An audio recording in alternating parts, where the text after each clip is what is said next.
prepare to launch in 3, 2, 1.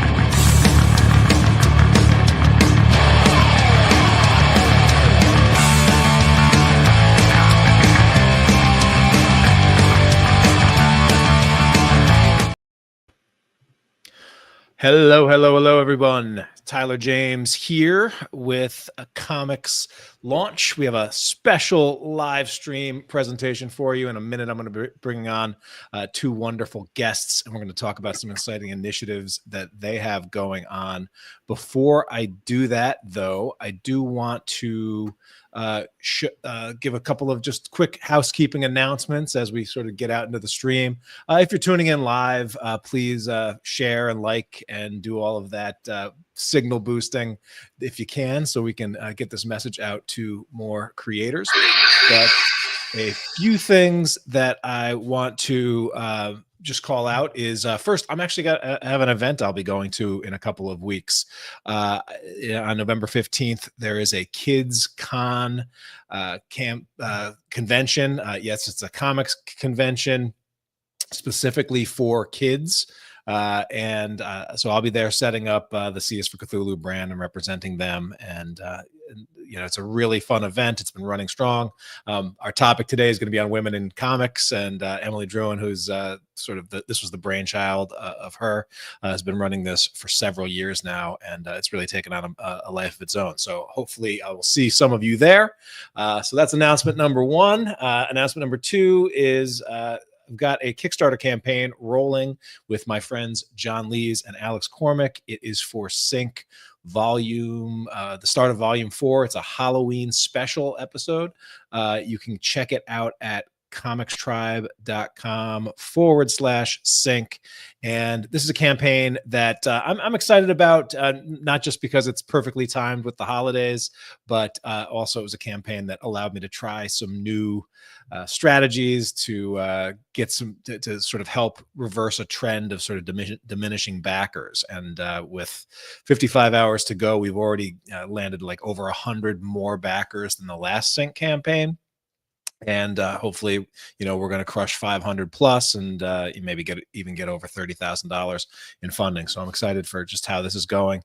It's a reminder that if you're looking to get new results, you got to do some new things. You can't just keep doing the same thing over and over and over again and expecting different results. Doing the same thing over and over and over again, you might get similar results or the same results or maybe somewhat diminishing results, but sometimes you got to do a surge of something new to get different results. And so that may be a running theme in some of our conversation that I'll have in a moment when I bring on my guests. The last announcement before I bring on my guest, though, is that some of what I've been using as my companion during this Sync launch, which is going well, is the Comics Launch crowdfunding planner. I've now got one specifically for each project that I do.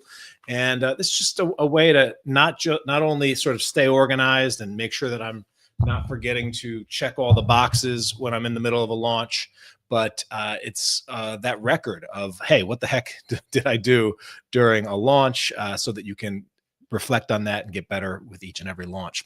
So I do want to point out that if you don't have your Comics Launch crowdfunding planner, you'd like to get one, I have a special going where you can get one over at comicslaunch.com/planner. And there's a couple different options there, and you can save a few bucks if you get it directly from Comics Launch. And the other cool news is that Comics Launch Planner is now available over on Amazon. So all you got to do is search for Comics Launch or Comic Book Crowdfunding Planner or any combination thereof, and it should pop up over at Amazon. And there is actually a sort of launch coupon for $5 off, and it qualifies for free Prime shipping. So just a few announcements to get you rocking and rolling.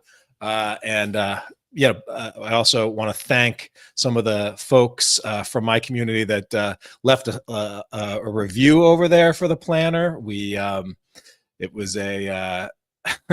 something that I didn't have any reviews up there, and so I'm awesome to see some of that. Oh, look, here's one from it says Kylie Marie Blake. So there's Tyler Blake, and under Kylie's account here, he says, as a technophobe, this is solid gold for me. I find the kinesthetic act of going through on paper and checking things off and filling in notes just works better for me in this journal all in one place, and the daily launch journal and podcast suggestions are great, and the pre-launch checklists are indispensable. So I am seeing this for the very first time. Tyler Blake, thank you so much for getting that up there. Appreciate you, and appreciate everybody that helped make this not only possible, but is now supporting it everywhere it is.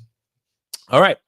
So with that being said, it's time for the focus of today's awesome session. And what we're going to be doing is talking about a new award platform specifically for the awesome women that are doing amazing things in the world of comics. And so to talk all about that, I have to bring on my guests today. So my guests today are Karla Medrano. She is the publisher of Black Girl Comics, the creator of Luna, comic book series Luna, the founder of Inc. the Future, which is a 501c3 nonprofit that is there to amplify the voices of underrepresented creators. And their first initiative is the Zelda Awards, which is a program dedicated to recognizing and celebrating the achievements of women in comic book culture. We also have with us Sarah Cooke, who is a comic book writer known for her series No Spell Lasts Forever and the science fiction anthology Faster Than Light. She's won Mad Cave's 2023 Talent Search and the Negative Space Women's Comic Book Writing Competition. And she's also has plenty of experience as a comics reporters, written for Marvel, DC, CBR, and many more. And she is one of the committee members on this new Zelda Awards initiative. So Karla and Sarah, welcome. It's good to have you here. And let me make sure you're both unmuted here. Oh, thank you so much. I know I was listening to watching my phone. I apologize for what the videos that come up on your phone. You're scrolling. I'm like, oh my gosh. So yeah, you know, I think we see our kids getting distracted from time to time, and I know where they get it from because it can be so easy. But we're going to focus. We're going to lock in. It's good to have you here. And you know, I was talking to Karla briefly about you know, just the experience before we came on here. But what's fun for me anyway is that, you know, my relationships with both of you kind of started with a call, and we talked about some of your goals and some of the things that were standing in your way and some of the just big things that you wanted to do in this industry. And, you know, those calls were several years ago now, and I just look at what you've been up to and the impact that you already have, and thinking about like, wow, you know, the sky's the limit for where you're going. And so it's just cool to be checking in and then to talk specifically around this initiative, which I think is going to be very fun. So yeah, it's good to have you both here. And I guess let's not bury the lead. Karla, the Zelda Awards, what is this? What are you up to? And tell me how this came about. So the Zelda Awards is a virtual ceremony celebration of the women in comics. So I did see a void in the industry. I don't feel like there is a platform specifically for women to be seen, be heard, be celebrated. Yes, there are women who are celebrated each year at some of the major award shows like the Eisners and the Ringo Awards. And even in indie comics, there is award shows within indie, but I have yet to see women being celebrated in a very substantial way.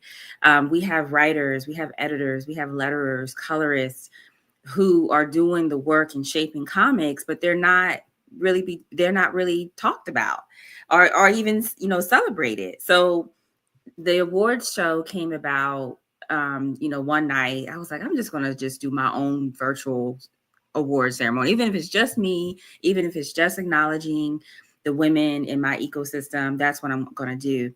And I named it after Zelda Jackie Orms, who is the first Black cartoonist in the States that we know of. And she had several comic strips that talked about a lot of the issues that specifically the African Americans in the States were facing, but she did it in a really fun way. And that just speaks to her brilliance. And she was a trailblazer. So I wanted to name the award show after her because the women of comics are trailblazers. They're doing things that people probably thought they couldn't do. And they're shaping the stories that we love. So the award ceremony is scheduled to take place in April of next year. Mm-hmm. So we have some really exciting things leading up to that. So, and this is just, being a part of this platform is really an honor. So, and I was saying to you earlier that Comics Launch actually helped me find my voice, because one of your biggest things in the Kickstarter, funding with Kickstarter is finding your story and finding your voice. So Comics Launch was a part of that journey. So I just want to thank you for, inviting us here and talk about it. Yeah, absolutely. And, Sarah, what was it about sort of Karla's vision that sort of attracted you and made you want to get involved? And what is sort of do you see your role as a committee member on this new award as being? Yeah, I think it's really a lot of the things that Karla was talking about. There's really not a space that I think is committed to recognizing specifically women. And I think there are a lot of spaces, even just that I've been in, where I'm the only woman. I'll be on a panel, or I'll be whatever it is, and I'm the only woman there. So I think there is a need to sort of create a space that's specifically about recognizing women in comics. I love that it's named after Zelda Jackie Orms. I think she's the perfect person to name it after, as someone who really was a trailblazer in the space. And what we talk about now, being the only woman in a lot of these spaces, and of course for her it was so much more the case. And yeah, I think as far as my role on the committee, I'm going to be judging the submissions and editing the anthology that we're putting out, and I'm very excited about all of that. Yeah, I mean, it sounds like getting anything off the ground can always be a daunting thing, but is a lot of power and a lot of magic that comes with like bringing something new into the world, so seeing a void and then saying, oh, you know what, why not? And why not us? So I love that. And yeah, the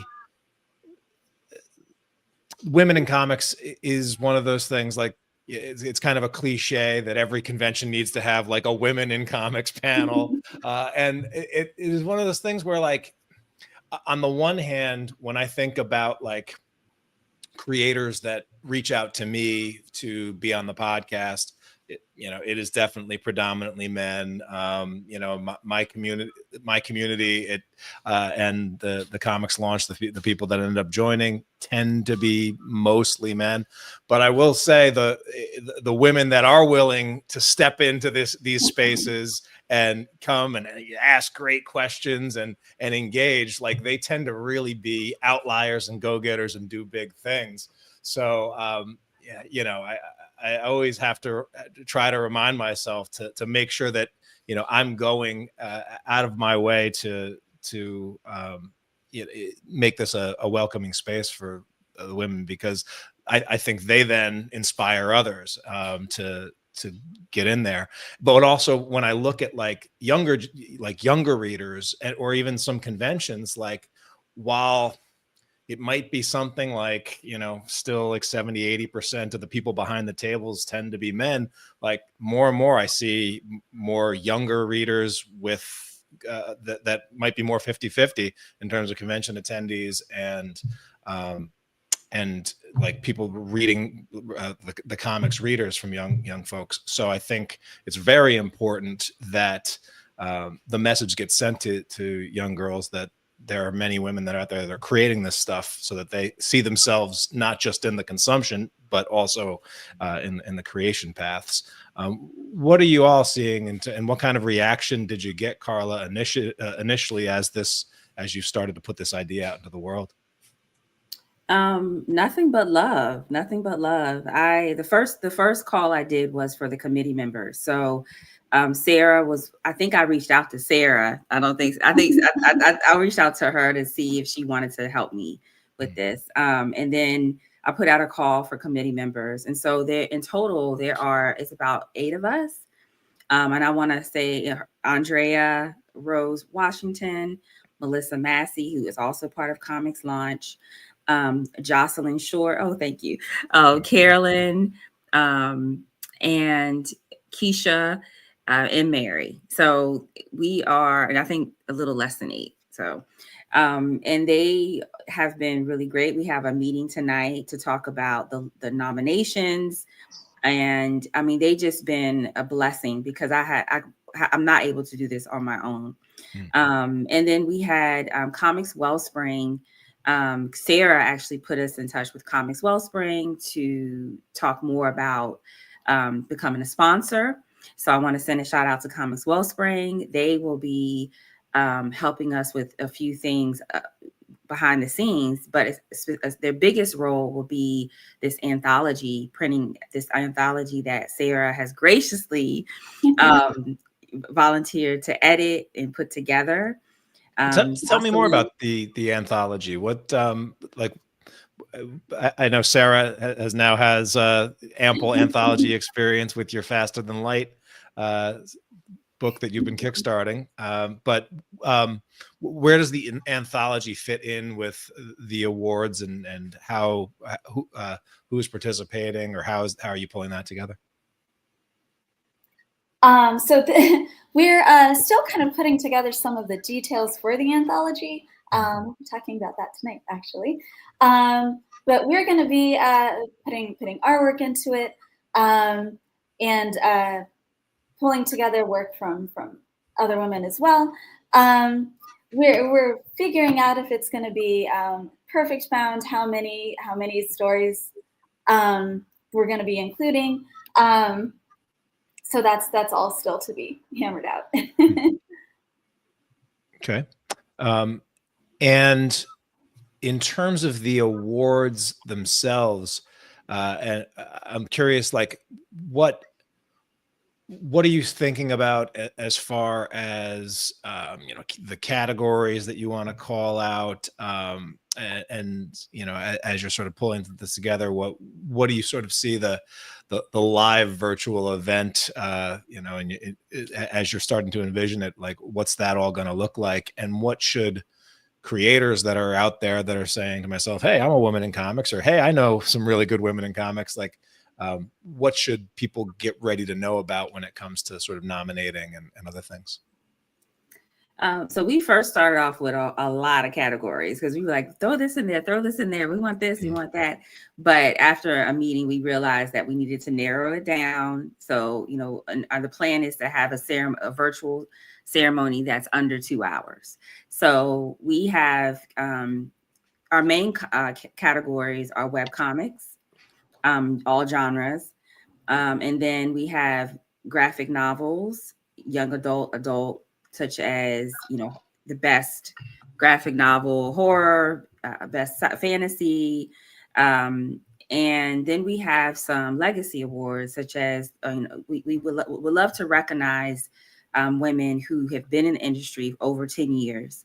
And then we also have another award called Emerging Artist for someone who's been in the industry for less than 2 to 3 years. So if you are a writer, an artist, an editor, a letterer, and you have a work that you want to nominate, whether it be a graphic novel or a one-shot or a web comic, and also we are including manga.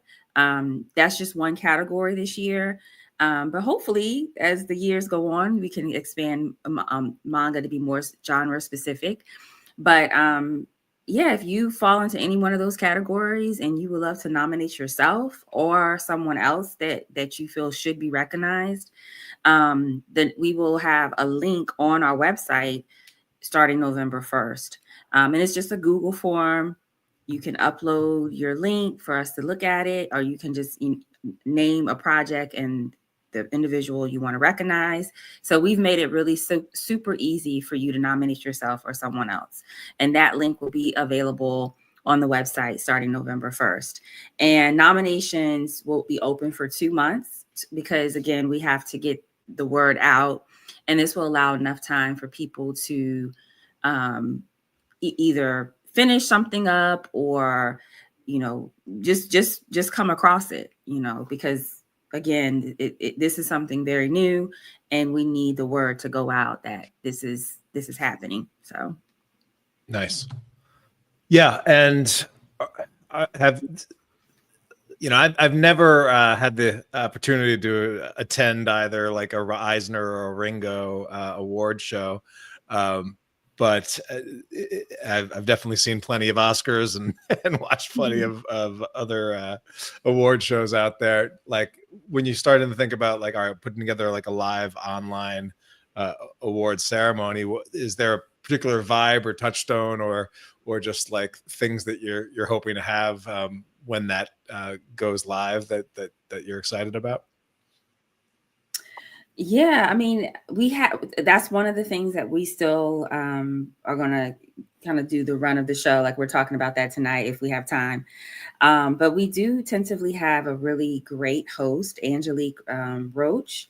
She had a podcast featuring the women of Marvel for years. So she was like the obvious choice, for something like this.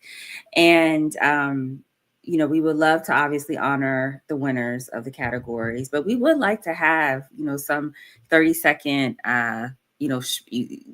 congratulatory remarks from some individuals in the industry, indie as well as mainstream. So we don't know how this is going to come about, come finally. We don't know what the final product will be, but we are working hard to make sure that people who do tune in are entertained, but also inspired and are ready to buy the anthology. So we want them to buy the anthology at the end of it. So because again, this is something that is going to be reliant on sponsors, grants, donations, and of course, people supporting the anthology. Okay, great. I had a conversation with Ryan Clater recently about, awards and how they sort of fit into a career and things. I know Sarah, competitions and awards are something that, you have had some nice honors with.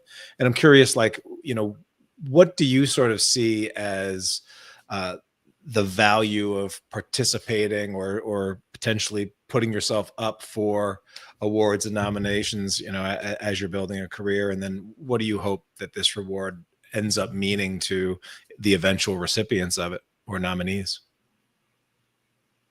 Yeah, for me, I think in my own personal experience with the competitions that I've entered, I think one of the biggest benefits has been just the people I've met through it. The people I met at Negative Space and the editors I've met at Mad Cave. That's been really valuable, getting to know those people. And in a bigger sense, I think in an award show like this, the significance is really visibility. I think that, like I've been saying, there really isn't a space to recognize women. And I think when so many spaces are still male dominated, I think it is important to just the recognition to say that we see the work that women are doing in indie comics. Yeah, I think that's a good point. And, I, like being able to just, call a book an award-winning book. It just sounds good, right? And so, I'm all for more people being able to do whatever it takes to sprinkle a little something extra on the work that they do, because so much of it is it's so hard, and it's so, a lot of the work that goes into all the books that we create, it can feel like it's unrecognized, but in the reality is, it does make an impact, and so telling more of those stories will be fun. I'm curious, because there's one thing to go from, all right, I've got an idea, I want this award to exist, but now we gotta, like, what all goes into this behind the scenes to go from that initial idea to, hey, this thing is launching in April. What are some things that maybe, Karla, surprised you, or things that you sort of already got into this and then you're like, oh, wait a minute, I haven't even thought about X, Y, or Z? Anything come to mind for you? I mean, yeah, and that's why it's really great having the women on the committee, because they've thought of things that I'm like, oh yeah, I forgot about that.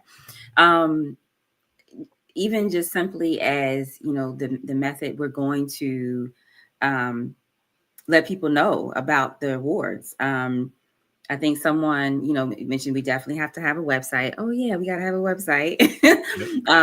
We need to make sure that and Andrea's been like the project manager, so she's been really good about making sure that we kind of stay on task. But she was the one, I forget who was the one. I don't, maybe Sarah, you'll remember, but someone was like, we need to make sure this is less than 2 hours long. Yeah. So we, it's just kind of we have so many ideas, but to actually put it on paper takes some discussion. Who are we going to, besides the host, who are the names we want to have a part of this program, and will they be willing to participate? So we've been slowly asking those individuals, hey, do you want to be a part of this? Or, hey, do you want to be a part of the anthology?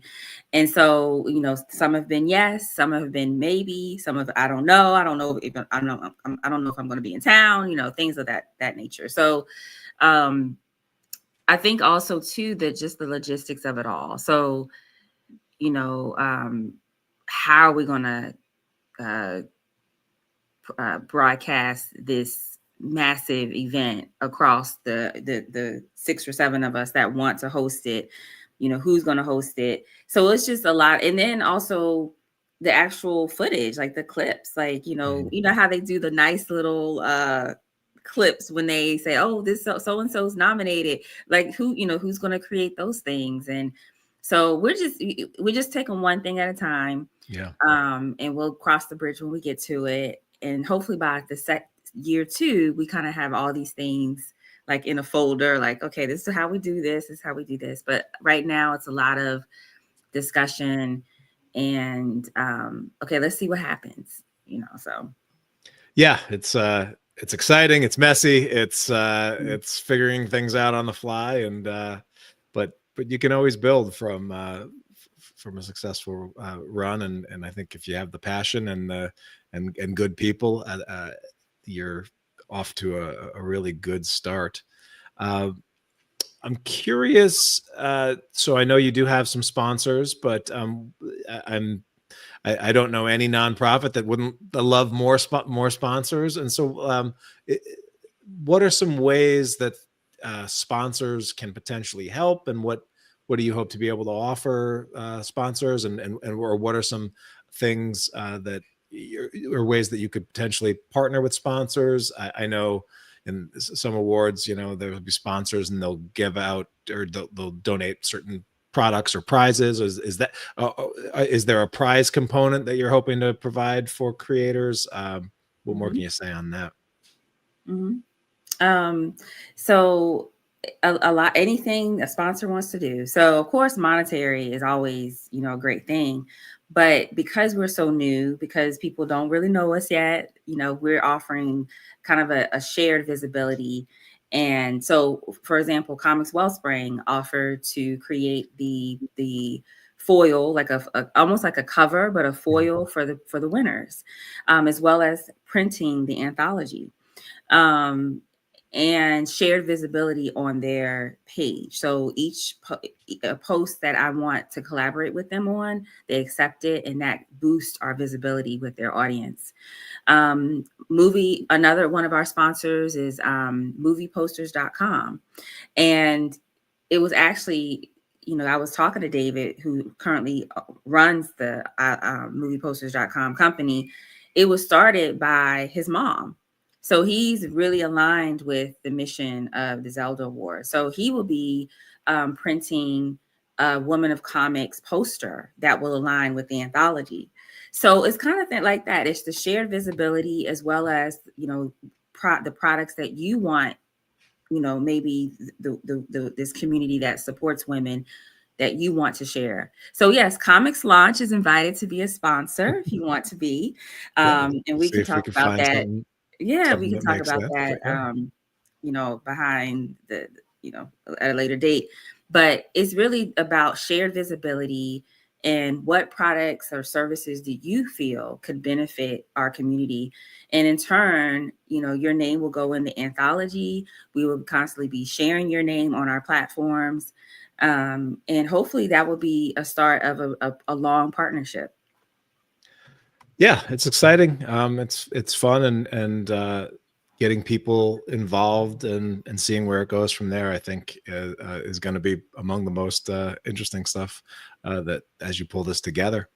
I want to talk about sort of just briefly while you're here, just some other things that you have going on. I know, Sarah, you've been busy with some of your other projects, but anything you want to plug specifically that you're working on or that you're particularly excited on as 2025 rolls to a close and 2026 is right around the corner? Bananas. Yeah. Yeah, I've got a few things that I'm excited about. I have the next issue of No Spell Lasts Forever, which is number 5, which amazingly is the next to last issue, is going to be heading to Kickstarter right after the first of the year. So I'll be posting on all my social about that. I have a Miraculous Ladybug short that I wrote for Volume 3 of Miraculous Chibi for Paper Cuts. It just came out. You can order that on the Paper Cuts website. And I'm working on some stuff for Summit Comics that I'll be sharing more about soon. That's I awesome. think that's everything that I've got in the works right now. Well, I'm sure that's enough to keep you busy. And Karla, you've got a new publishing imprint, and I believe I saw that you've recently or you're soon to be sort of opening up for submissions. Tell me about building Black Girl Comics. Yeah, another void that I recognized and saw. I wanted to create a space for brown and Black women to share their stories. And one of the creators actually is not brown or Black. He's actually Greek, but his story centers on a woman of color. So everyone's invited to be a part of Black Girl Comics as long as your story centers brown and Black girl joy. There's a lot of trauma and a lot of the narratives that we were forced to read as we were growing up. And there's a lot of trauma in the narratives we see on television. Yeah. And although there's room for that, there's also room for the stories that I want to tell, like through Luna. And then another creator, we have Ashley. She has Namikaze, which is a superhero, tale. So I saw a void. I wanted to make sure that there was a place for, especially brown and Black girls to go to be celebrated and be reminded we can be space cowboys. We can be, superheroes. We don't have to always be crying or struggling or fighting to, find ourselves and find our joy. So that's what that's all about. Right now, so I eventually will open up. I thought October I would be opening up, for submissions, but with the Zelda Awards, I really want to focus on making sure that our Black Girl Comics first releases are released in the right manner and enough attention is given to them. And then I'm focused on the Zelda Awards. So submissions are coming, just not right now. Just not right now. So I'm working on my digital first look, which is going to be a few scenes from our 4 releases. So I'm looking on that. I just posted kind of like the first page on my social. So I'm working on the digital first look, and I do want to encourage people, so liking and following is great, but the real impact begins when you actually put your dollars into the company. So whether it be through a Kickstarter or through a Patreon, which is what I have, I want to encourage people to go to my Patreon and consider becoming a member of the community by joining a tier, specifically a paid tier. So I'm all about telling people exactly what I want them to do. I'm not going to beat around the bush. The real impact, I love your support. I love your likes. I love your follows. But the real impact begins with putting $1 into the project so that the project can be made. So go to my Patreon and become a member. Definitely make sure that we link that up as well. And I also know that you had a lot of visibility at San Diego Comic-Con, I believe it was, because I saw a number of panels and I believe some networking events that you put together. Give me a recap on that, and what was that like? Sort of just really leading a charge and pulling together some really again, more things that you want to see represented on bigger stages like San Diego Comic-Con. How was that for you? It was so much fun. San Diego is a lot of fun. I'm going to go next year and I'm going to take my son this time. But I was on 3 panels as a panelist, and then a fourth as a moderator. So the one I was moderating was specifically about Black women in comic books. And the 4 incredible women are actually whole doctorates. So they have doctors in their respective fields, but they love comics. And so they presented like a 2-minute presentation on how their discipline intersects with comics. And it was just really fascinating. So that was a treat for me. And then the other panels, Art, Ryan, they invited me and Melissa, and there was a 5th member. Oh my gosh, I cannot remember his name. Justin, maybe. Oh goodness, I'm so bad with names. But the 5 of us were, and Stephanie Williams. We were on a panel to get together about writing and our tips for writing. And then I was on a panel, and that we had 2 panels together about writing and then about crowdfunding. And then the last panel I was on was about women in comics. So I was someone invited me to be a part of that. So it was me along with 4 other incredible founders. And again, and I said, be on the lookout for the Zelda Awards because I want y'all to nominate yourselves. So it was a lot of fun, a lot of love, a lot of support from the community. But again, the real impact comes by putting your dollar behind the companies, the projects you want to see. So yeah, support Sarah with the upcoming release, support Black Girl Comics,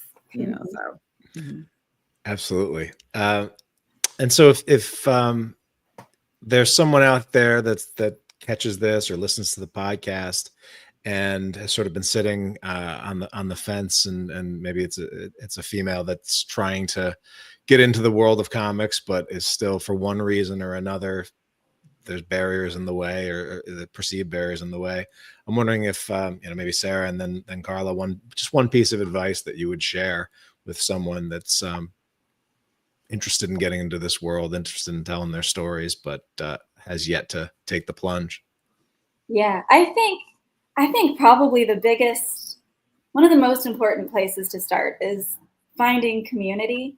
And that was, Comics Launch was the first real comics community that I was a part of. And I feel like so much of everything I've done since then really built from that. It just was hugely helpful to me. And then other connections I've made since then with lesser known comics and with Negative Space and other creators I've connected with at conventions. That's how you learn from other people who have done it. They'll help promote your work. So I think that would be for me at least, I think that was probably the first, the most important sort of first step was finding a community. Yeah. Yeah. And, you know, feeling like, I think for a lot of folks, and I can remember the first time I went to like a New York Comic Con or something like that, and it can be intimidating, and it can be like, do I belong here, or you know, do I even, you know, I don't even know what I don't even know. But it's really like the creators that are behind the table that, you know, take the time to talk to you a little bit, or just people that share a little bit of wisdom, and before you know it, like, if you're in this world for even a little bit of time, you just quickly realize, oh, wow, there's actually a lot of people out there that now know less about the world of comics and making comics than I do. And lo and behold, you end up sharing that and passing those words on along. And it creates a really strong, I don't know, just positive cycle and ripple effect. So I'm glad to hear that Comics Launch was able to play a role in that for you, and that there are really, you know, so many good communities that are out there of creators just, you know, doing this, but also, you know, connecting with one another. Karla, what comes to mind for you? Invest in yourself. I think that as women, sometimes we are the caregivers most of the time when it comes to our families. We have full-time jobs. And sometimes we don't invest in ourselves. So that investment can look different for, you know, depending on where you are in your journey. For me, it was around COVID when I started writing again. And I found community.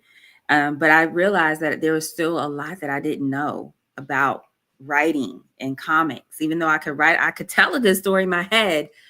How that translated onto paper was a different thing. So I invested in myself. I bought, you know, I read books. I invested in joining Comics Launch. I invested in, there's another creator, Dr. Sheena Howard. I invested in one of her programs because I wanted to learn not just, you know, I want to be a writer. I want to be this, but I learned how to be the best that I could be. I learned how to, and through those programs like Comics Launch and, you know, Dr. Sheena Howard, I learned confidence.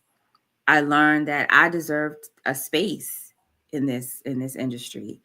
So I would encourage anyone, and especially women who want to have a bigger voice in this industry, invest in yourself. So if you come across a class or a course or a book, pay the money to get it. You know, we be doing payment plans with Klarna, you know, what is it called? Afterpay and all this other stuff.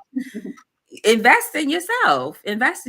That way you can learn the same things that your heroes learned. So if you want to have the same success, and I always tell people, you're looking at this person, you want to have the same success as they did or they have. You have to do similar things and I'm pretty sure they invested in themselves early on in their career.